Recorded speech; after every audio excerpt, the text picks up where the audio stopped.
ایک صحابی بارگاہ مصطفیٰ صلی اللہ تعالیٰ علیہ وسلم میں حاضر ہوئے، عرض کی یا رسول اللہ صلی اللہ تعالیٰ علیہ وسلم، اسلام کے بارے میں مجھے ایسی بات بتا دیں کہ اس کے بعد یہ بات میں کسی اور سے نہ پوچھوں۔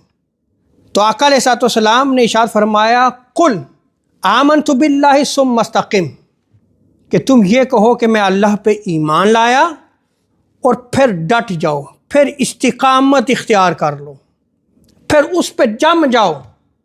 اس نے عرض کی یا رسول اللہ پھر مجھے کس چیز سے ڈرنا چاہیے؟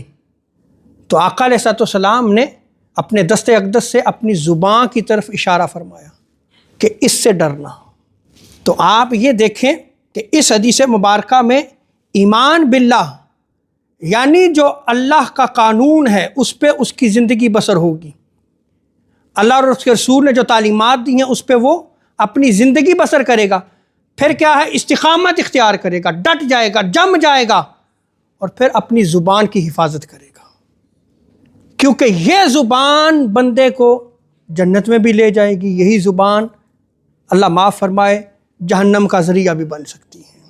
اسی لیے اولیاء کرام اپنی زبان کی طرف بہت زیادہ توجہ دیا کرتے تھے، اور آقا علیہ الصلوۃ والسلام کے اس فرمان کے مطابق عمل کیا کرتے تھے، من صمت نجا، کہ جو خاموشی اختیار کرتا ہے، زبان کو کنٹرول کر لیتا ہے، وہ نجات پا جائے گا۔